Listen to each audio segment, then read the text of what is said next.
actuellement on ne le trouve pas. En général, l'utilisation sur le marché de l'hydrochlorothiazide, on le trouve en association. Vous le trouvez rarement, là jamais seul.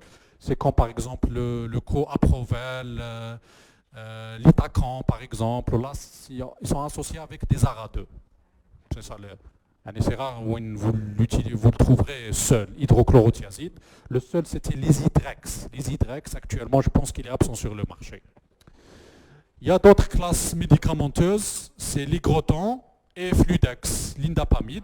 Fludex, on le trouve, c'est un apparenté. On l'appelle apparenté au diurétique thiazidique, on le trouve.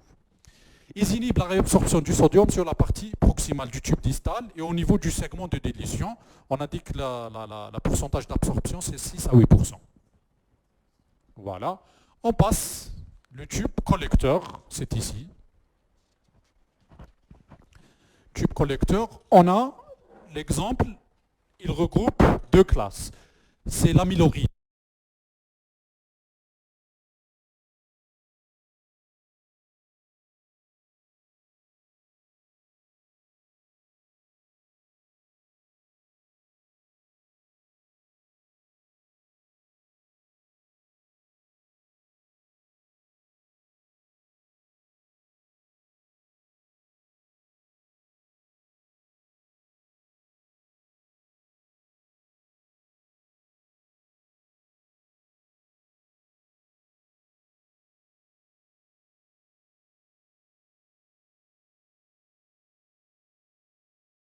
L'amyloride et les anti-aldostérones, le fameux spironolactone, l'aldactone.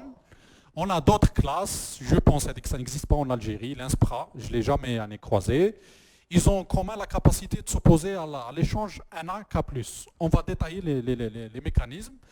Le spironolactone, l'aldactone, c'est un traitement, quand on arrive à l'aldactone, c'est un traitement de l'insuffisance cardiaque en général.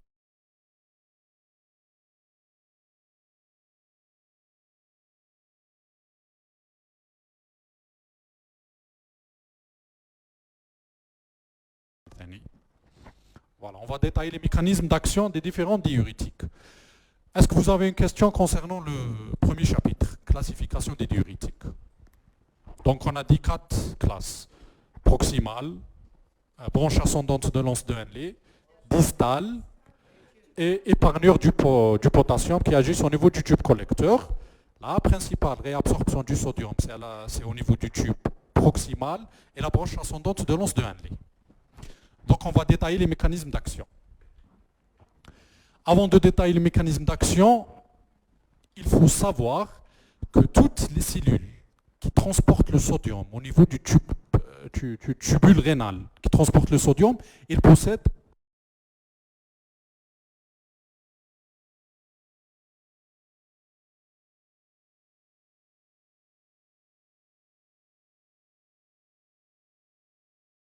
des pompes ANA-K-ATPase. D'accord? Dépendant sur le membrane basolatéral. On va voir quand on dit membrane basolatérale et membrane apicale. Qu'est-ce que ça veut dire? Ces pompes sont indispensables au transport du sodium. Les diurétiques, comme ça c'est mieux, les diurétiques agissent au niveau de ces pompes et des canaux. Voilà. Qui fait l'absorption du sodium. On a, vous m'entendez derrière, ça va? On a la lumière. C'est les urines primitives. Et ça, c'est le sang. D'accord. Donc le sodium, il passe de l'urine vers le sang. Il faut imaginer, c'est le système tubulaire. Hein. C'est le tube contourné proximal, l'anse de Henle, tube. D'accord. Toutes les cellules qui absorbent le sodium, ils ont ces deux mécanismes. C'est la partie apicale, ou l'apex. Apicale, c'est le sommet, c'est par rapport au 1. C'est la face basolatérale. C'est ça. Ça c'est basolatéral. Ça, c'est apical. Donc, l'entrée du sodium, elle se fait au niveau apical. Il y a des urines vers la cellule. L'entrée, elle se fait en général sous forme de deux mécanismes. Soit il y a un canal du sodium, soit il y a un transporteur du sodium. Un transporteur, c'est par exemple, on a un transporteur qui fait entrer le sodium et le potassium. Co-transporteur ANA plus K+, par exemple. Hein, il y a plusieurs transporteurs. Donc c'est soit au niveau d'un canal de sodium, soit au niveau d'un cotransporteur. Et les diurétiques, en général, ils agissent ici. Et après que le sodium entre au niveau de la cellule pour qu'il passe au niveau sanguin, ils aiment la pompe. La pompe, c'est NaK ATPase. Elle fait entrer 3 molécules de sodium. Elle fait entrer au sang. Elle fait sortir de la cellule 3 molécules de sodium et elle fait entrer à la cellule 2 molécules de K+. D'accord? C'est clair? Donc on va détailler. Chaque segment du néphron a un mécanisme d'entrée du sodium unique. Et la possibilité d'inhiber spécifiquement cette étape différencie les différentes classes diurétiques. On commence. Le tube, ça passe pas. Voilà, on commence. Là, je vais commencer par les diurétiques de Lenz. D'accord? On est là. Diurétique de Lenz. On n'a pas commencé par le tube proximal, on est là. Puisque le tube proximal, ça ne nous intéresse pas beaucoup plus en néphrologie, c'est les ophtalmologues. Là, Lenz de Henle, voilà le mécanisme de transport. On a dit chaque cellule, c'est les urines, d'accord? C'est comment dirais-je? C'est le côté apical, là c'est le côté basolatéral, là c'est le sang. Là, par exemple, Lenz de Henle, le sodium, comment il passe? Il y a un cotransporteur, NaK2Cl. Il fait entrer les trois. Il fait entrer le sodium, le potassium et le chlore. بعد qu'il trouve le sodium pour entrer au niveau sanguin, il y a la pompe NaK ATPase qui fait entrer 3 molécules de sodium et fait entrer à la cellule 2 molécules de potassium. Donc, le diurétique de Lenz, il agit au niveau de ce cotransporteur en entrant en compétition avec le chlore. Quand il entre en compétition avec le chlore, il inhibe la réabsorption du cotransporteur et de fait, il inhibe la réabsorption du sodium. On a le sodium, c'est pour ça qu'on dit une augmentation d'élimination du sodium au niveau urinaire. Et le sodium ne va pas entrer, il va être éliminé. D'accord? C'est les diurétiques de Lenz. Là, c'est ce que je viens de dire. L'entrée du sodium, segmentation de Lenz de Henle, est médiée par un cotransporteur. Voilà ce qui s'appelle NaK2Cl. NaK2Cl. Qui se situe sur la membrane apicale de la cellule. Apical, c'est ça, c'est le sommet. Ça, c'est basolatéral. Les diurétiques de Lenz inhibent directement la réabsorption NaKCl par compétition. Si vous remarquez, ils inhibent le sodium et le potassium. C'est vrai que c'est pour ça que dans le traitement de l'hypercalémie, par exemple, on donne l'azilix. Par exemple, qui dit qu'une urgence d'hypercalémie, avant de le passer à la dialyse, on donne l'azilix. Ou alors on donne l'azilix, il inhibe la réabsorption du sodium et du potassium. Donc quand il élimine la réabsorption du potassium, on a une élimination du potassium. Il élimine le... Non, Lenz de Henle. Lenz de Henle, c'est l'azilix, c'est le furosémide. Il inhibe la réabsorption du potassium. Ce n'est pas tous les diurétiques. Qui est les épargnures du potassium. Voilà, qui est les épargnures du potassium. Et donc, voilà, quand on dit épargnure du potassium, il n'inhibe pas la réabsorption du sodium, c'est des diurétiques hypercalémiants. D'accord, donc on va arriver. Donc, ils entrent en compétition avec le site chlore du cotransporteur. Ils permettent d'inhiber partiellement un site où il y a l'absorption, c'est à 20 à 25% du sodium. Ces diurétiques ont également une action importante sur l'élimination du calcium. En inhibant la réabsorption du NaCl, ça entraîne l'élimination de la réabsorption du calcium. Le calcium, là, il passe au niveau intercellulaire. Les diurétiques de Lenz, si vous vous rappelez, l'azilix furosémide, c'est un traitement de l'hypercalcémie. Quand on a une hypercalcémie sévère, le traitement de l'hypercalcémie, c'est quoi? C'est la réhydratation. Avec la réhydratation, on donne l'azilix. L'azilix, il inhibe la réabsorption du calcium. Comment il inhibe la réabsorption du calcium?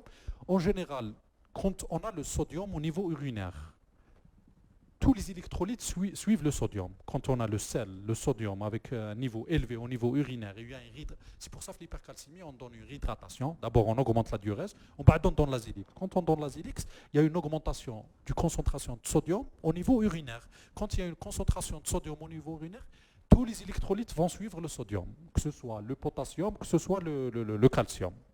D'accord? Donc, c'est le mécanisme d'action des diurétiques de Lenz. C'est clair? Est-ce que vous avez des questions? Je pense que c'est clair. Vous vous rappelez?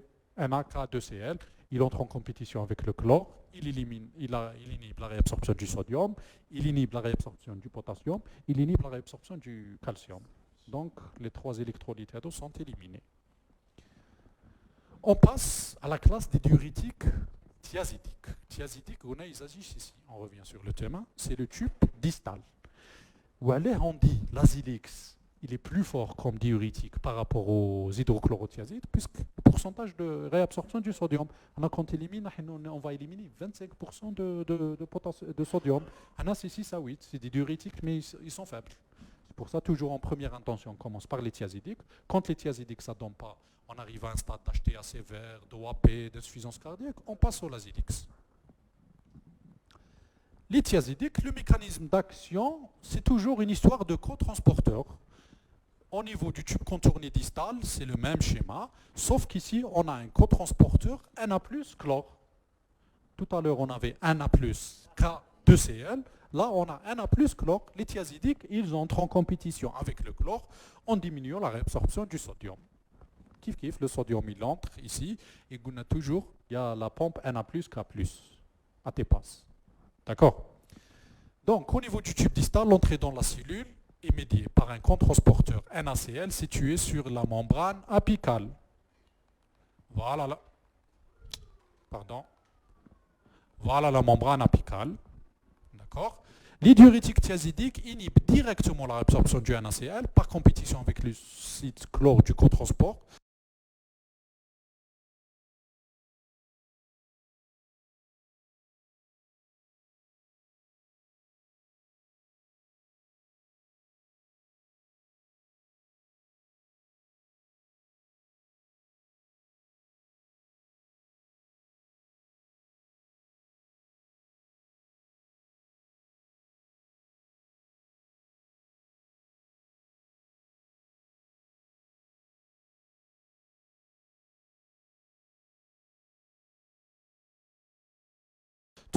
Il stimule indirectement, là, la différence entre les thiazidiques, ils stimulent la réabsorption du calcium. Tout à l'heure, on a dit, lance, ils inhibent, ils stimulent la réabsorption du calcium. D'accord. Augmentant la réabsorption tubulaire proximale parallèle à celle du sodium. Voilà, ils augmentent la réabsorption du calcium qui se fait par un transporteur qu'on appelle TRPV5. D'accord. Il faut garder que les thiazidiques augmente la réabsorption du calcium. L'azilix, c'est un talence. L'azilix, c'est un traitement de l'hypercalcémie. Donc, ils éliminent l'élimination du calcium. Là, les thiazidiques, ils augmentent la réabsorption du calcium. C'est 2 mécanismes différents. Et donc, on va en parler les indications. Leur effet est faible. Ils permettent d'inhiber partiellement un site où l'absorption du sodium, on a dit 8%. 5 à 8%. On passe au mode d'action des diurétiques épargneurs de potassium. Ils agissent au niveau de la cellule principale du tubule collecteur. Si on revient, voilà le tubule collecteur. Ils agissent ici. La cellule principale. Comment ils agissent? Ça passe. Voilà. Les diurétiques épargneurs de potassium, ils ont 2 classes. Une classe qui agit au niveau la cellule principale, le sodium, comment il entre à la cellule? Il entre par le biais d'un canal du sodium. On l'appelle canal épithélial du sodium. Il entre par ici. Et comment on dit, bon, les diurétiques épargneurs de potassium, on a fait 2 classes médicamenteuses. Quand ils agissent en inhibant le canal, ils agissent au niveau du canal, comme l'exemple, c'est l'amyloride, ils inhibent le canal. Il y a un autre mécanisme d'action, comme l'aldactone ou la spironolactone. Spironolactone, qu'est-ce qu'il fait? On a d'abord, c'est la physiologie, on a l'aldostérone.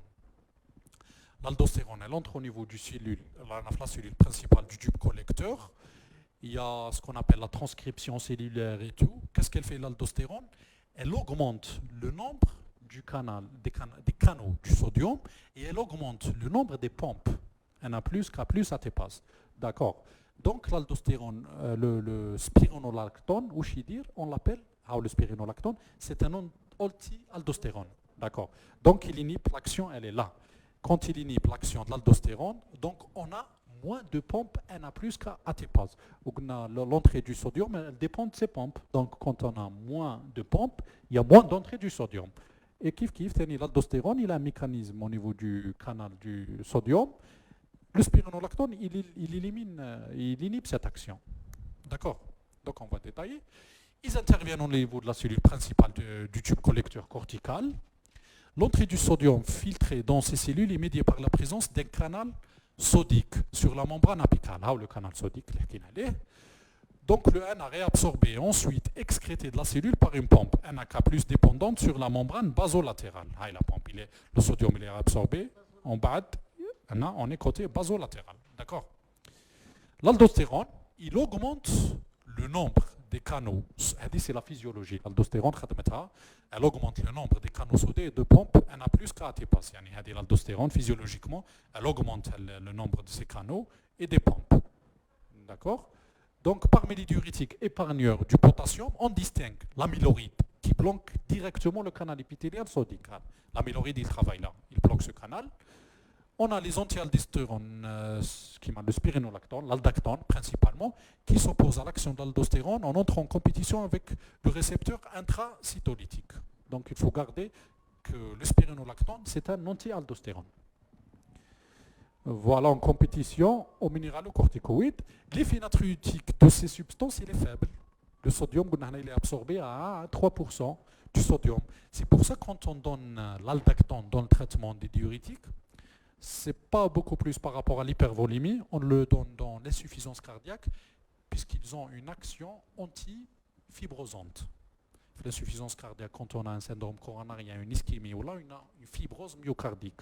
Si on donne le spironolactone, ce n'est pas beaucoup plus pour son action contre l'hypervolémie. Et il a une action antifibrosique. Puisque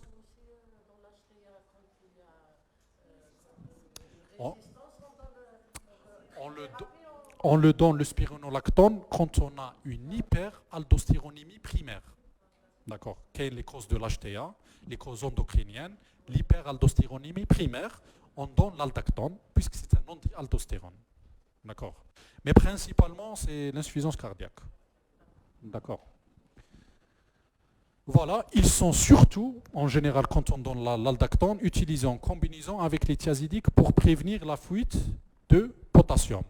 Puisque les thiazidiques, on a dit que les thiazidiques, ils aident l'élimination du potassium. Donc, pour compenser le potassium, ils aident le spironolactone. Le spironolactone, il garde le potassium au niveau sanguin.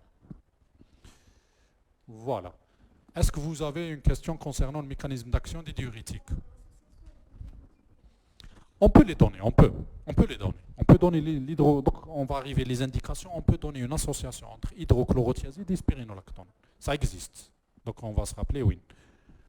Donc, juste pour résumer, l'absorption, elle se fait au niveau, on lance de ND au niveau du co-transporteur NAK2Cl. C'est le mécanisme d'action. Ici, ça se passe au niveau du co-transporteur NaCl. D'accord? On a deux modes d'action. L'action sur le canal du sodium, canal sodique, l'amyloride, il inhibe le canal sodique. Et on a l'action anti-aldostérone. L'aldostérone, elle fait augmenter les pompes. Le spironolactone, c'est un anti-aldostérone, donc il inhibe l'augmentation des pompes. C'est facile. Normalement, vous gardez ces chiffres. Puisque c'est l'indication, elle est ophtalmologique. Est-ce que vous avez des questions? C'est clair? D'accord. Donc, on passe les indications cliniques.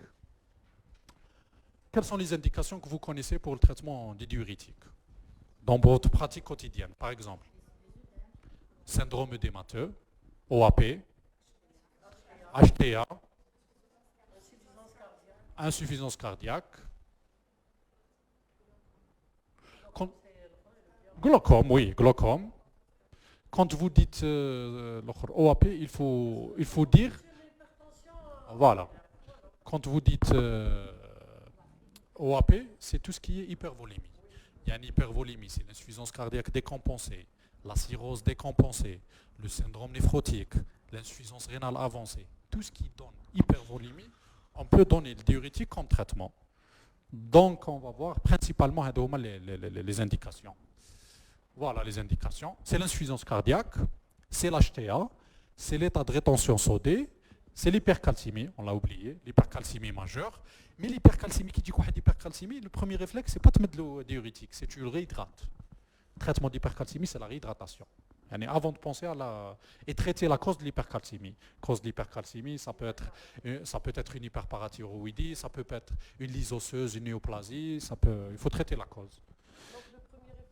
C'est la réhydratation. Le traitement de l'hypercalcémie, c'est la réhydratation. Quand vous réhydratez, le rein, il va les éliminer. Il va éliminer le calcium. Il faut réhydrater à condition qu'il n'y a pas un obstacle urinaire. Hein. Il faut réhydrater. Vous pouvez donner jusqu'à 3 litres par 24 heures, puisque l'hypercalcémie sévère, calcium qui est au sol 120, 125, 100, ça donne retentissement cardiaque.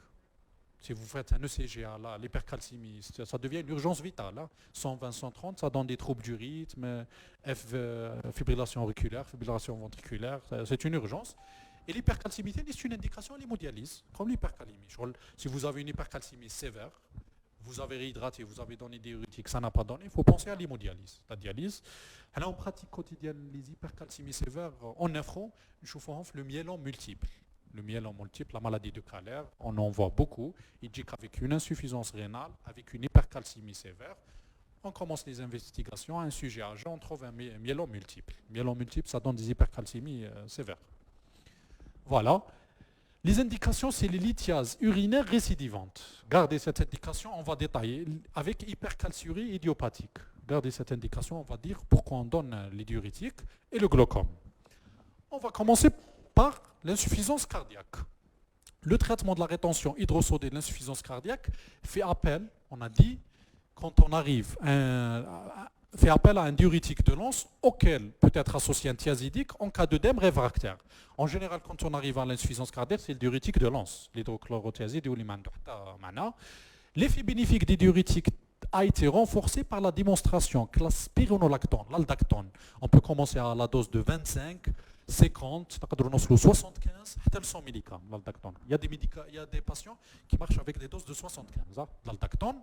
Il améliore la survie des patients ayant une insuffisance cardiaque et évoluée. Cet effet est probablement lié aux propriétés épargnures potassiques et surtout cet effet, c'est l'antifibrosante de la spironolactone.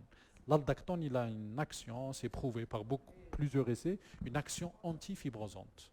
C'est pour ça que l'insuffisance cardiaque, c'est pas l'hypervolémie, c'est l'antifibrosante.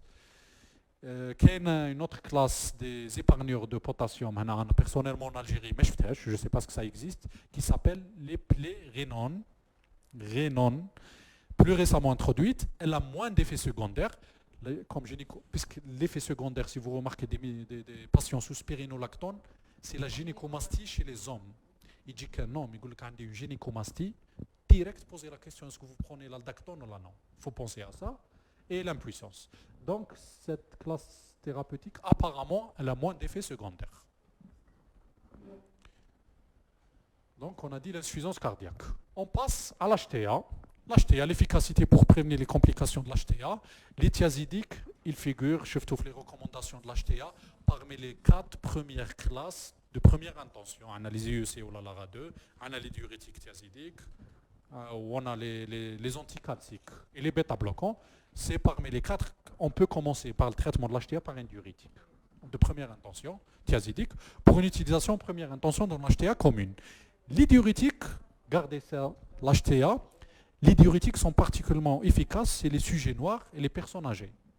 L'HTA du sujet noir, c'est des études de l'Amérique du Nord, l'HTA du sujet noir, elle répond très bien aux diurétiques et les sujets âgés. Texte qui dit qu'un patient pour l'HTA, c'est vrai qu'on peut commencer par n'importe quelle classe d'anti-HTA. Mais il y a des sujets, ça dépend. Par exemple, qui dit un sujet âgé, mais on par un anticalcique, l'HTA, pour prévenir les AVC. D'accord. Qui dit une HTA avec un œdème des membres inférieurs, il faut penser à commencer par des diurétiques. D'accord. Qui dit une HTA avec une néphropathie diabétique, il faut commencer avec un IEC ou la NARA2. Donc chaque cas est un cas. C'est profil patient. Chaque cas est un cas. Qui dit qu'avec HTA post-syndrome coronarien, Les bêta-bloquants, voilà, vous avez la liberté. Actuellement, on dit que les dernières recommandations, il faut commencer d'emblée par une bithérapie, l'HTA. Faut pas commencer par. Mais dès qu'on pratique, personnellement, on dit en bithérapie, mais personnellement, il dit une faible HTA pour commencer direct en bithérapie, personnellement, je ne peux pas commencer par une bithérapie. Sujet âgé, voilà. Il dit que sujet âgé direct, dès le co-approval, ça dépend. L'hypotension, tous les flavicides ischémiques. Mais les dernières recommandations, c'est la bithérapie d'emblée en association unique pour l'observance. Un médicament qui contient 2 classes d'anti-HTA. C'est ça les dernières recommandations. Pour traiter l'HTA, on a la posologie d'hydrochlorothiazide préconisée. Elle est à 12,5 jusqu'à 25 mg. Comme l'hydrochlorothiazide seul, ça n'existe pas. En association, comme le co-aprovel, vous trouvez en association avec les ARA2 en général, comme l'Itacan, voilà.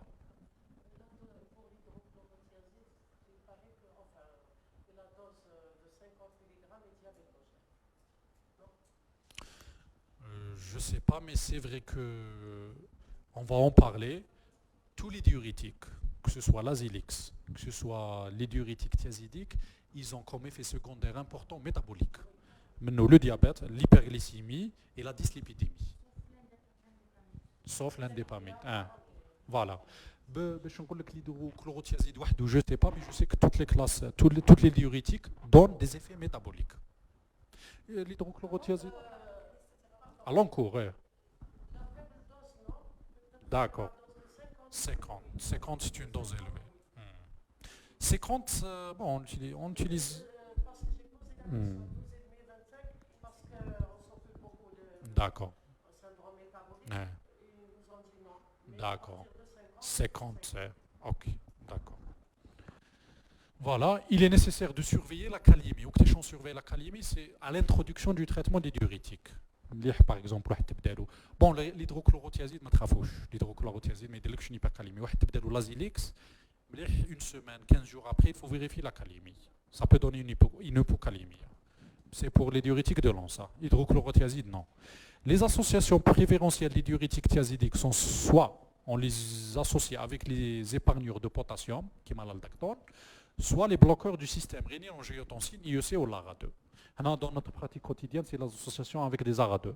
Diurétique thiazidique plus ARA2, c'est une bonne association qui est disponible sur le marché, qui a une bonne tolérance et tout.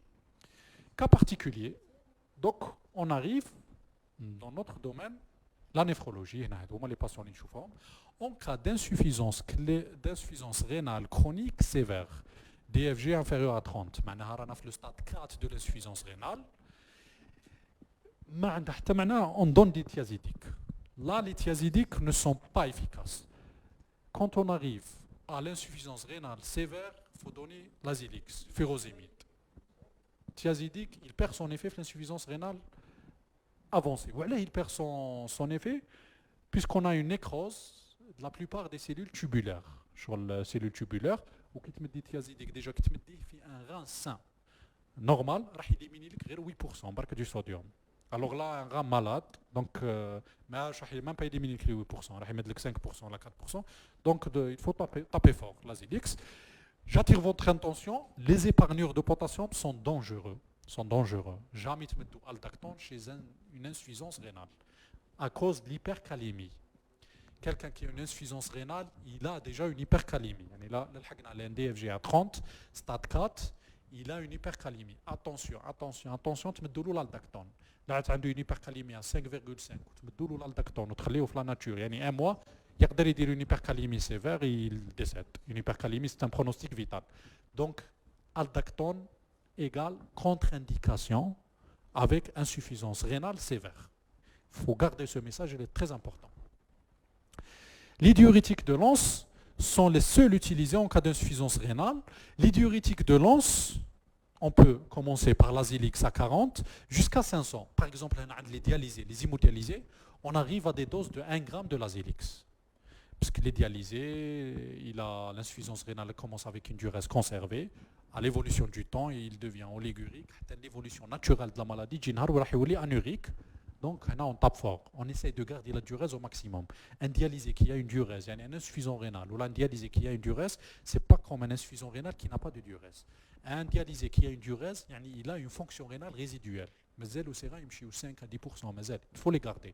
Mais quelqu'un qui a une anurie, il n'a plus de fonction rénale résiduelle, il faut s'acharner, il faut garder la diurèse jusqu'à la dernière minute. On peut arriver jusqu'à la dose de 1 gramme. وعلاه ما لازيليكس ما نزيدوش فوق 1 غرام؟ لا ما نمدش 2 غرام، ما نمدش 3 غرام. À votre avis pourquoi؟ يعني وعلاه جو طاب با فور نزيد نمدلو 2 غرام، نمدلو 3 غرام. Quel est le principal effet secondaire du Lasix? C'est l'autotoxicité. L'autotoxicité. L'Azilix, il est autotoxique à partir des doses élevées. C'est à partir de 1 gramme. 1 gramme, c'est les prises quotidiennes de chaque jour, des années. À partir de 1 gramme, gardez ça. C'est l'autotoxicité. Parce qu'il y a une hémodialyse et insuffisance rénale, tu traites la diurèse, il a une surdité qui devient une surdité irréversible avec le temps. C'est pas... Donc l'Azilix, il est autotoxique, mais à dose très élevée. Voilà, l'HTA. Les indications, tout ce qui est état de rétention sodée, on a des décompensations œdémateux acétiques de la cirrhose, syndrome néphrotique, sont utilisés là, fait de les états, syndrome néphrotique, cirrhose, insuffisance cardiaque, c'est les diurétiques de Lens. D'accord. Peut être associé le spironolactone dans l'insuffisance cardiaque. Donc les hypervolémies sévères, la cirrhose, l'acide et tout, c'est l'Azilix, c'est furosémide. Hydrochlorothiazide, gardez à l'esprit, hydrochlorothiazide, pour une HTA, c'est un sujet qui vient d'avoir une HTA, le traitement, une HTA contrôlée, l'hydrochlorothiazide. À part ça, tous les hypervolémies, toutes les insuffisances cardiaques, syndrome néphrotique, insuffisance rénale sévère, c'est l'Azilix. Hydrochlorothiazide, il est faible. Voilà. L'hypercalcémie majeure, tout à l'heure, c'est un traitement, indication actuellement rare du Lasix, mais il faut garder à l'esprit. Ouah, dit comme hypercalcémie, pensez à lui donner Lasix. Parce que le Lasix, les une hyperhydratation importante, puisque les diurétiques traitement avec une diurèse. Ouah, la Lasix, la diurèse. C'est l'hyperhydratation. Nécessite une hydratation parfaite, d'une surveillance clinique et biologique. La diurèse induite doit être très abondante pour que le traitement soit efficace. Donc gardez à l'esprit, hypercalcémie, Lasix. Là, il y a cette indication qui est rare, les lithiases urinaires récidivantes. Tout à l'heure, on a les diurétiques.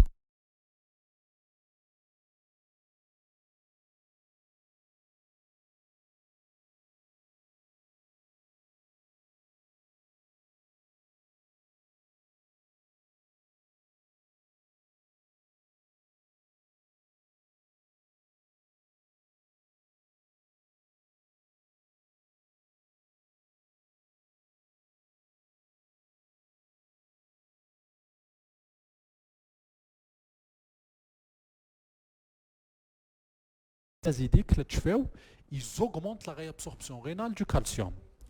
Et la formation des lithiases, en général, comment elle se fait? Elle se fait quand le calcium augmente au niveau urinaire. D'accord. Quand on a une hypercalciurie. Il y a plusieurs étiologies.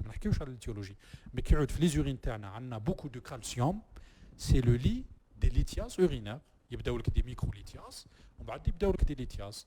Quand on a du calcium au niveau urinaire, comment l'éliminer? Une des méthodes, c'est d'utiliser les diurétiques thiazidiques. Ça augmente la réabsorption du calcium. Ça fait entrer le calcium au niveau sanguin. C'est pas très efficace, mais on la donne quand même. D'accord. Ils sont donc hypocalciuriants. بصح واحد qui a une hypercalciurie وتزيدوا تمدوا له لازيليكس فيروزيميد c'est pas bon. فهمتي؟ هنا راح نزيدوا l'hypercalciurie parce que l'azélix il augmente le calcium au niveau urinaire. Donc il faut donner l'hydrochlorothiazide. L'hydrochlorothiazide هو اللي راح يدخل لك le calcium, le sang, la cellule وبعد le sang. D'accord. Mais en général les lithiases urinaires, c'est le traitement تاعهم بعد ça reste un traitement étiologique. Hein. Il faut rechercher l'étiologie parce que كاش خاطر ندير comme un cours à les lithiases urinaires, principalement les lithiases urinaires, on a deux causes, soit lithiases urinaires d'origine calcique, soit lithiases urinaires d'origine acidurique. D'accord. C'est le sédiment urinaire, il faut faire l'étude du calcul pour savoir quelle est l'étiologie. Il y a plusieurs étiologies. C'est le traitement étiologique. Ça aide, mais ce n'est pas ça le traitement principal. Voilà, le glucose, le diamox, le fameux diamox, l'acétazolamide, c'est un inhibiteur de l'anhydrase carbonique. Il agit au niveau du diurétique proximal. Il est largement utilisé dans le traitement du glaucome chronique. D'accord. Donc, on a fini les indications du traitement du diurétique.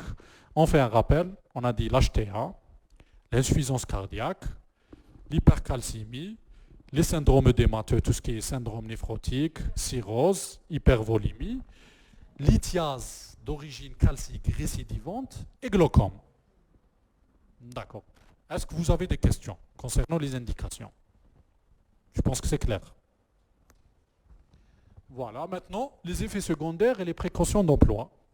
Quels sont les effets secondaires? À votre avis, quels sont les effets secondaires des diurétiques? Qu'est-ce que un diurétique? Déshydratation, hypotension, voilà. Hyponatrémie, vous éliminez le sodium, donc à un certain moment, on لازم نشوف l'hyponatrémie, l'hypercalémie et l'hypocalémie. Parce que les syndromes ischémiques, oui, et tout ce qui est syndrome métabolique, ces effets secondaires, dyslipidémie, intolérance au glucose et diabète, et hyperuricémie. L'acide urique, il est élevé. Bon, il y a l'acidose et l'alcalose, mais ça c'est détail. L'acidose ou l'alcalose, les amis sont vraiment un malade sévère en réanimation, il ne reçoit pas. Donc principalement, les effets secondaires. Voilà, sont résumés aussi. Déplétion volémique, tout ce qui est hypovolémie, hypocalémie, hypercalémie, alcalose acidose, ce n'est pas très important, hyponatrémie, hyperuricémie.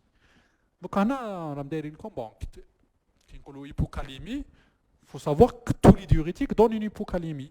Par contre, les diurétiques épargneurs de potassium, ils donnent l'hypercalémie. Voilà.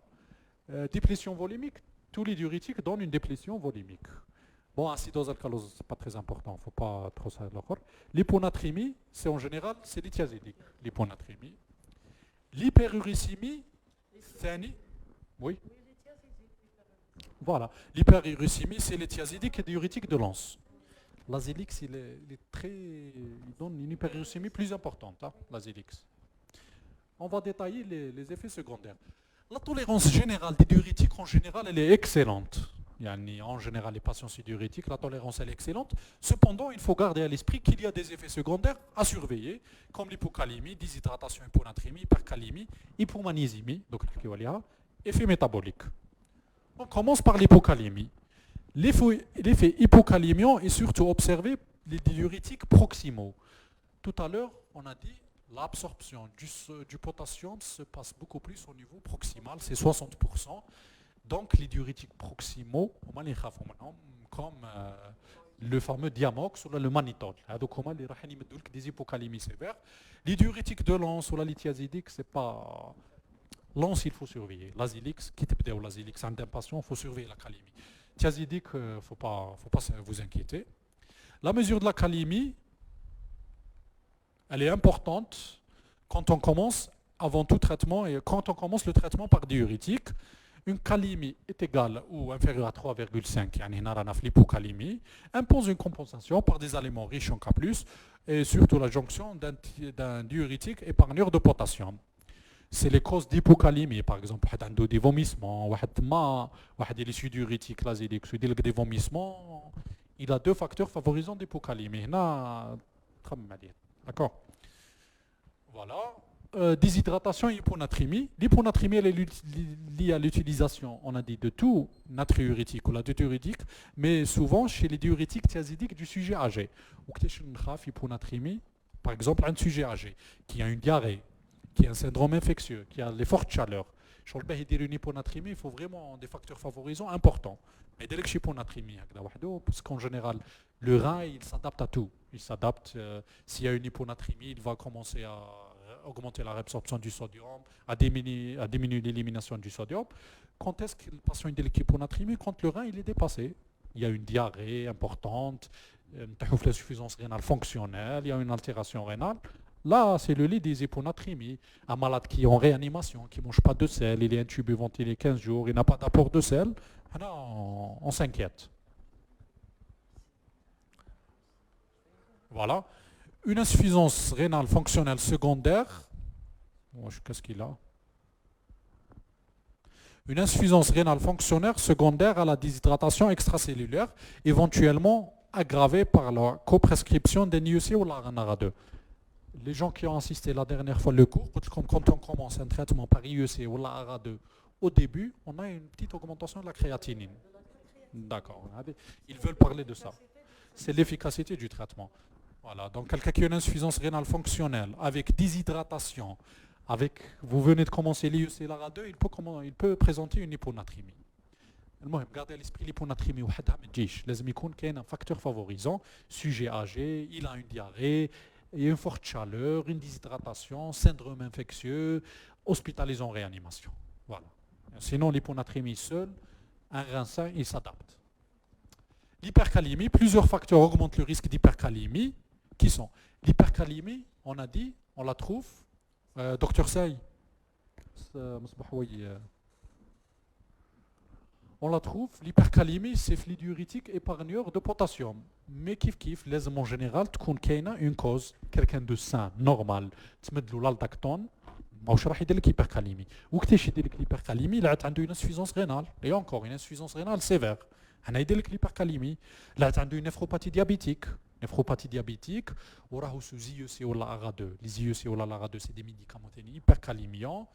Zid, un médicament épargneur de potassium, maldactone, c'est l'autre. Administration simultanée d'un UEC ou l'ARA2. La prise des ANS. Les ANS, c'est des médicaments hypercalémiants par l'inhibition de l'action des minéralocorticoïdes. Il faut garder à l'esprit, les ANS peuvent donner une hypercalémie. L'ANS وحده تمدو pour 1-2 jours, ماهوش راح يمد لك hypercalémie. بصح كي تمد ANS وتزيد aldactone ou dit d'insuffisance rénale sévère, c'est une bombe à retardement. D'accord? Ou là, quand on a une supplémentation potassique, quelqu'un qui a une supplémentation potassique, pour X raisons, supplémentation potassique, on a le sirop, le caligan par exemple, le caligan, pour une cause, واحد يشرب sirop caligan, وبديتوا له l'aldactone. Là, il faut s'inquiéter. Faut s'inquiéter. Voilà, donc l'hypercalémie. Gardez ce message important puisque l'hypercalémie, c'est un pronostic vital. واحد يدير لك هيبوناتريمي بوفوليمي ما تخافش بزاف دونك يا دي سين كلينيك مي ليبركاليمي راكم تفيقوش بها سي ديريكت برونوستيك فيتال trouble du rythme donc jamais تمدوا l'aldactone quand vous avez une insuffisance rénale sévère, quand vous avez une néphropathie diabétique, quand vous avez prise d'ANS, quand vous avez une supplémentation potassique, quand vous venez par l'IEC ou de commencer l'IEC ou l'ARA2. Gardez surtout ça. Insuffisance rénale, ANS, supplémentation potassique. Là où il y a une cause de potassium, où le potassium il est augmenté, ne donnez pas l'aldactone. Voilà, l'hypomagnésémie, elle s'observe quand on a des diurétiques de l'anse et à moindre degré, prise de diurétique thiazidique. Kif, l'hypomagnésémie en général, c'est une vraiment... C'est rare comme effet secondaire. Même les signes cliniques de l'hypomagnésémie, l'hypomagnésémie sévère, et dès que ça peut donner des agitations, ça peut donner des troubles du rythme. Mais en général, c'est rare, l'hypomagnésémie, c'est rare comme effet. Qui fait faire au bien quand on la dosage, c'est toi. Sinon, comme signe clinique, c'est un effet secondaire rare. On a, qu'est-ce qu'il a l'écran? Docteur Seri, l'écran m'sbah ou il y a une masse. D'accord. Donc, les effets métaboliques, comme les effets secondaires, augmentation de taux de triglycérides, de cholestérol et l'hyperuricémie. D'accord. Quelqu'un qui est sous furosémie, de l'azélix ou l'hydrochlorothiazide, surveillez son bilan métabolique. يقدر هو اللي راح يمدكم une dyslipidémie, يمدلكم une intolérance au glucose qui peut donner un diabète, ولا يقدر يمدلكم dyslipidémie, hyperuricémie. هادو هما اللي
Macaron, Mosaïa, mais ce n'est pas de l'eau alcaline, c'est de l'eau gazeuse, mais bon, on la donne.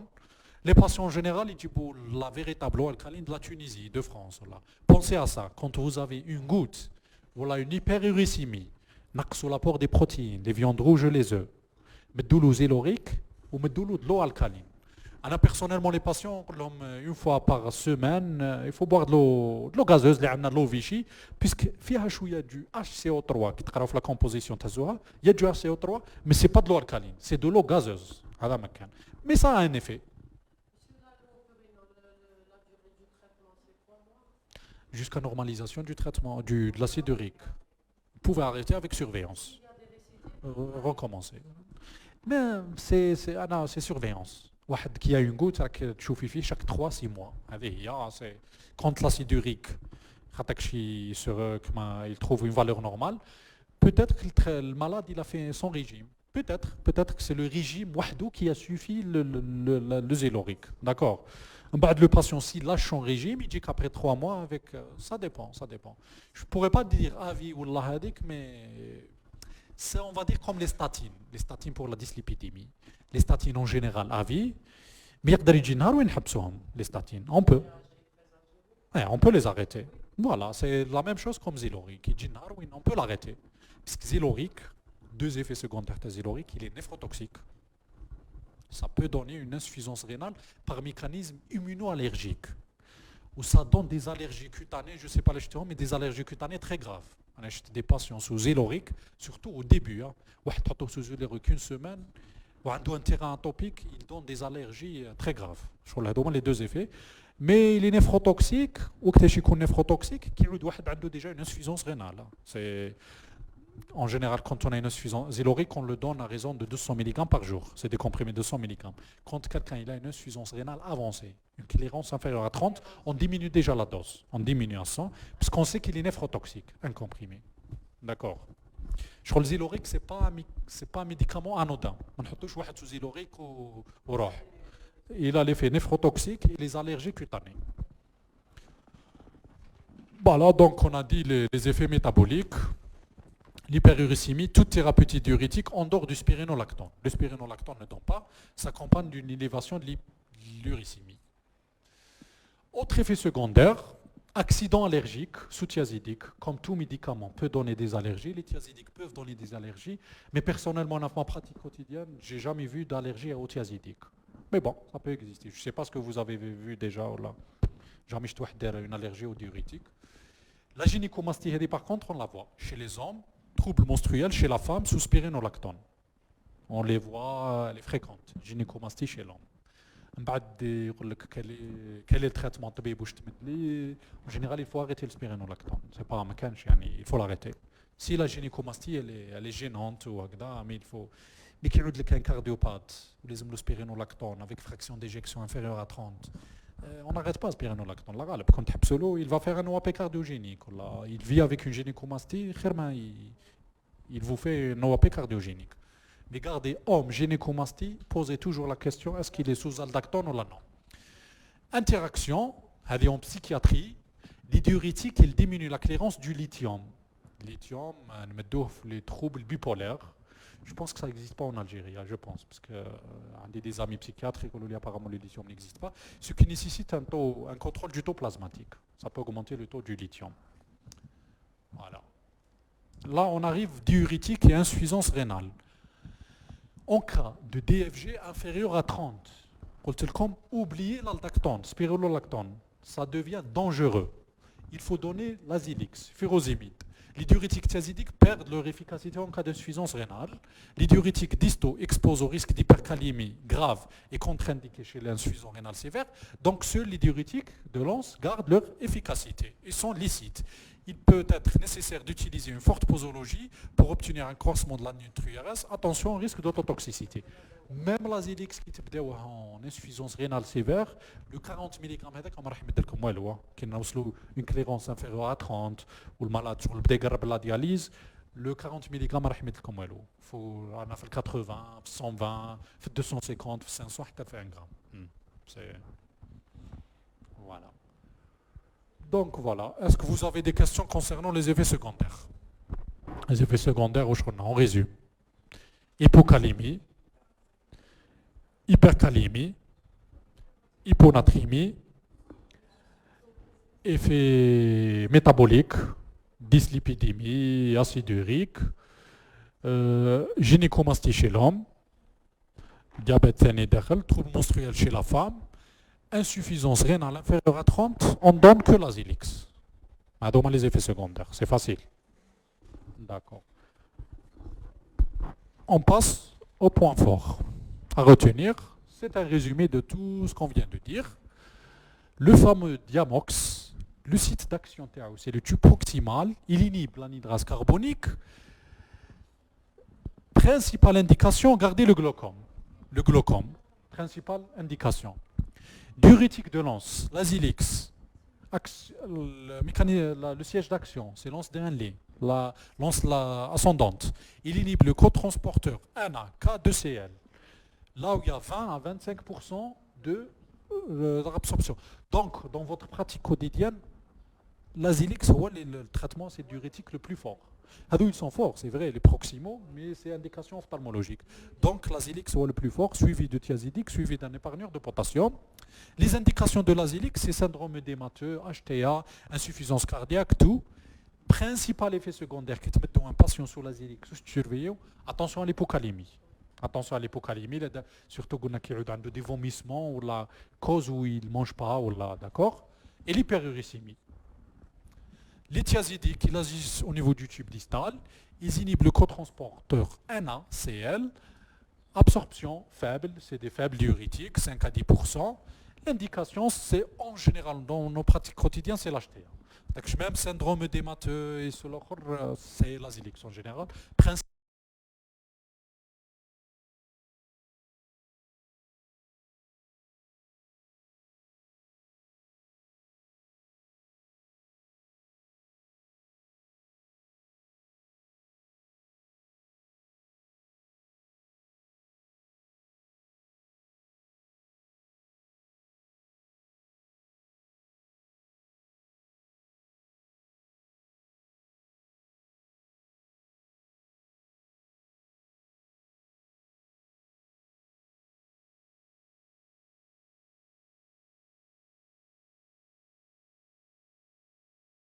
indication des diurétiques thiazidiques, c'est l'HTA.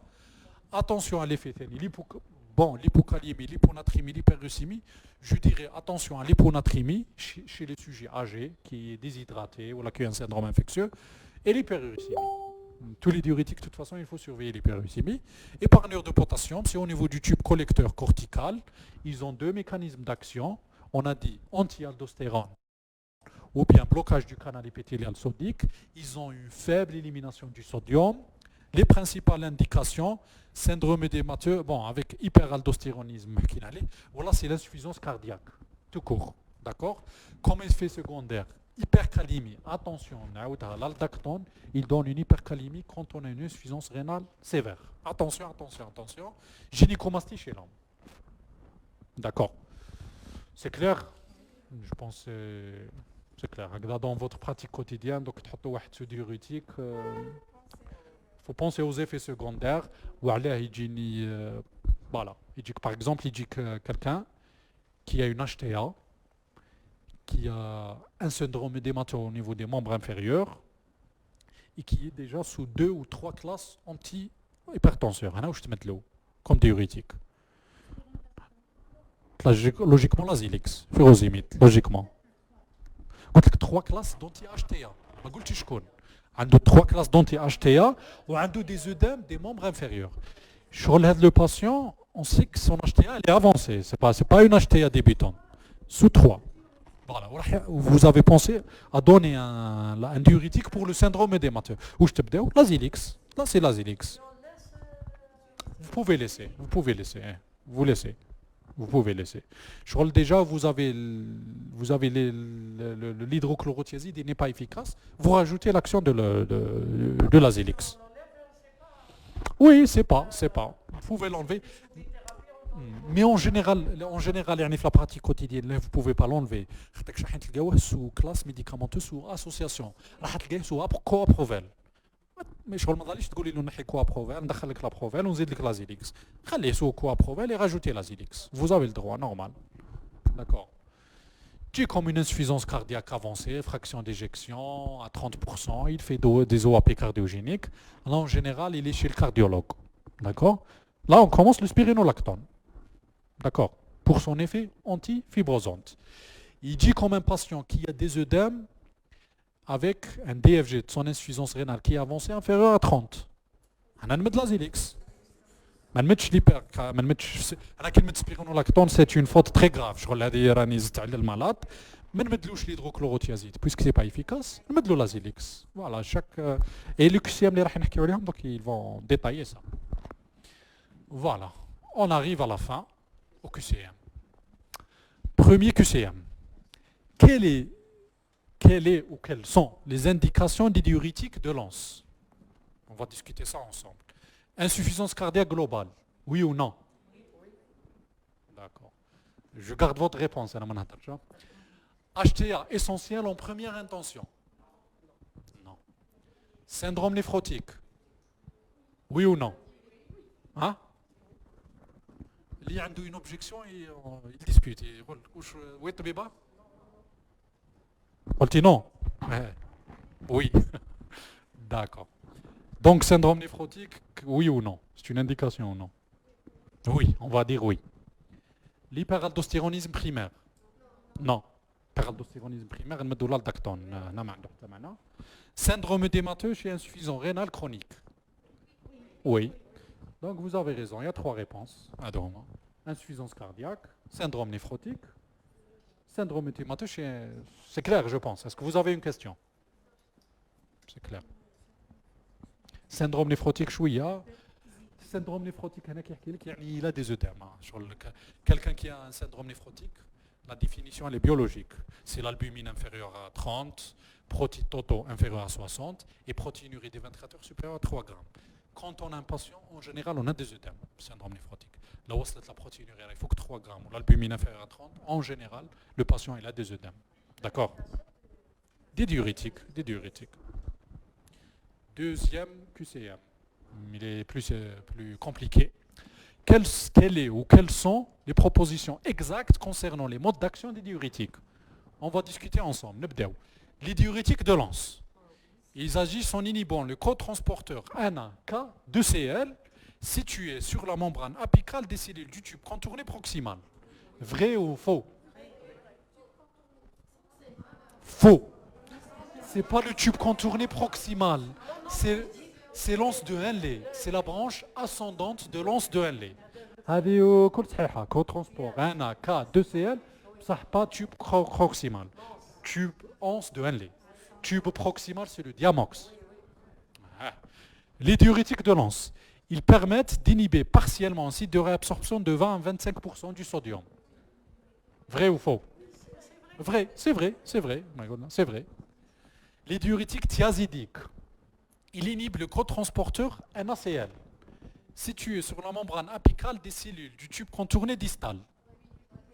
Oui, vrai. On a cotransport NaCl, le NAK2Cl, c'est les lances.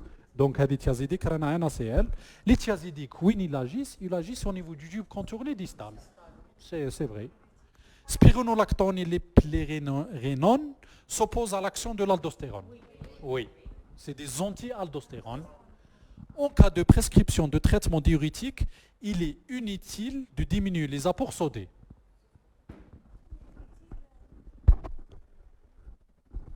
واش تقولوا؟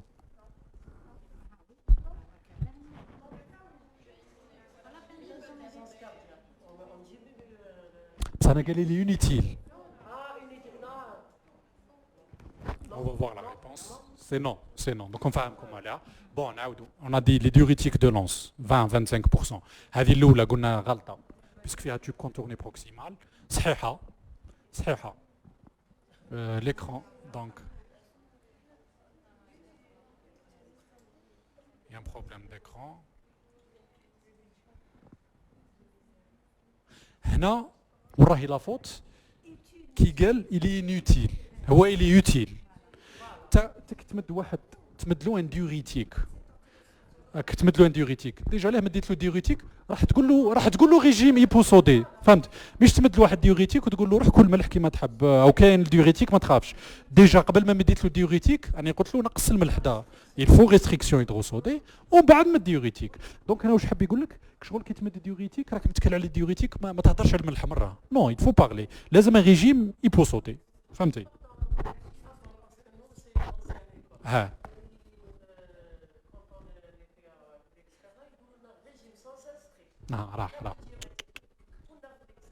راح سي فو سي فو non سي فو ريجيم سون سيل ستريكت وتمدي له وتزيدي تمدي له ديوريتيك يدير لك ليبوناتريمي خلي له ريجيم دومي سيل كيفاه دومي سيل خلي له دومي سيل نقول لك بون واش نقول لك الهيدروكلوروتيازيد ما تخافيش بصح لازيليكس هنا اللي تخافي لازيليكس هنا تقول له الحاج لازم تاكل شويه ملح فهمت خاطرك تقول له لازيليكس والحاج في راسو يحبس الملح مره يدير لك هيبوناتريمي فوالا داكور voilà les apports régime sans cesse strict il faut l'oublier il y a deux indications c'est l'insuffisance cardiaque avancée où il y a les OAP un hémodialysé qui est anurique qui fait des OAP sinon régime sans cesse strict il faut l'oublier c'est demi-salé donc voilà on passe au troisième QCM. Quels sont les effets secondaires des diurétiques de Lens, l'Azilix? Hypocalémie, oui ou non? Oui. L'Azilix, c'est de l'hypocalémie, puisque c'est un traitement de l'hypercalémie. Acidose métabolique? Non. Vous oubliez? Non. Donc, non, ils ne donnent pas de l'acidose, ils donnent de l'alcalose. Mais acidose ou alcalose, ce n'est pas de votre pratique quotidienne et je vous conseille. L'hyperuricémie? Oui. Hypophosphatémie? Non. Il n'agit pas sur le phosphore. Hypercalciurie, oui. Donc, hypocalémie, oui. Hyperuricémie, oui. Hypercalciurie, oui. Puisqu'il y a l'élimination du calcium. L'Azilix, c'est un traitement de l'hypercalcémie. Donc, il dit traitement hypercalcémie, il le calcium au niveau urinaire. Donc, c'est un traitement hypercalciurique. D'accord?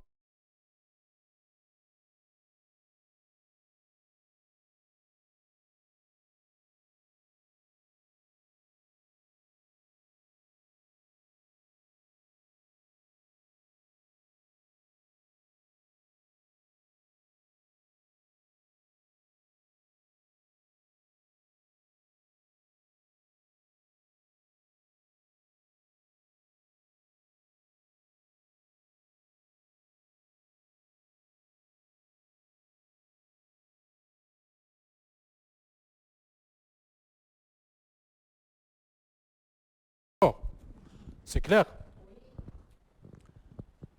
Voilà. Quatrième QCM.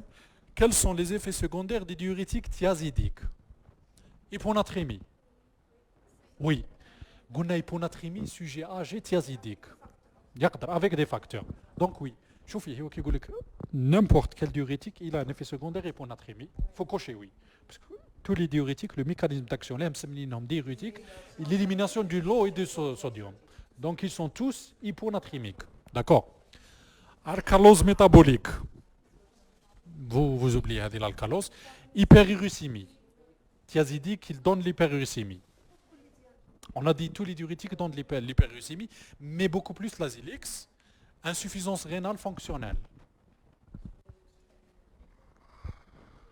Ça peut.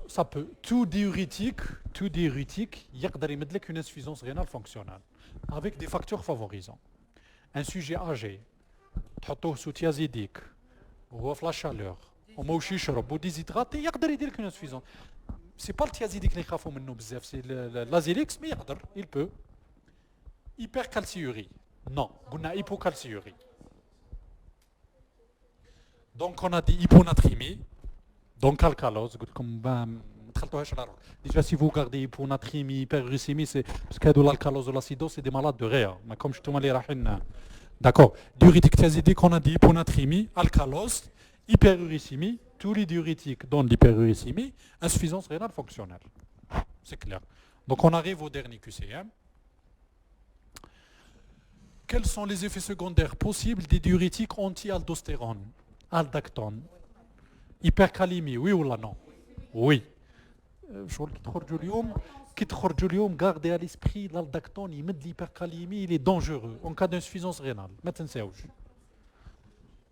Alcalose métabolique. Non, il donne l'acidose, mais c'est les antialdostérone, ils donnent l'acidose comme effet secondaire, mais bon. Hyperuricémie. Non, on a dit thioulidiurétiques donnent de l'hyperuricémie, sauf les épargneurs de potassium. Hypercalcémie. Non, ça ne donne pas d'hypercalcémie. Galactorée. On a parlé, c'est un piège. Ça donne de la gynécomastie, pas des galactories. C'est un piège. Hein. Ça donne de la gynécomastie. Donc la seule réponse c'est l'hypercalémie. C'est un piège. Ça, chez l'homme, ça donne une gynécomastie, pas une galactorie. Je vous remercie. Merci pour votre attention. Comme ça. Si vous avez des questions d'ordre pratique, n'importe quelle question sur le diurétique. Allez, je vous avais une question dans votre pratique quotidienne, posez-la. On est là pour discuter.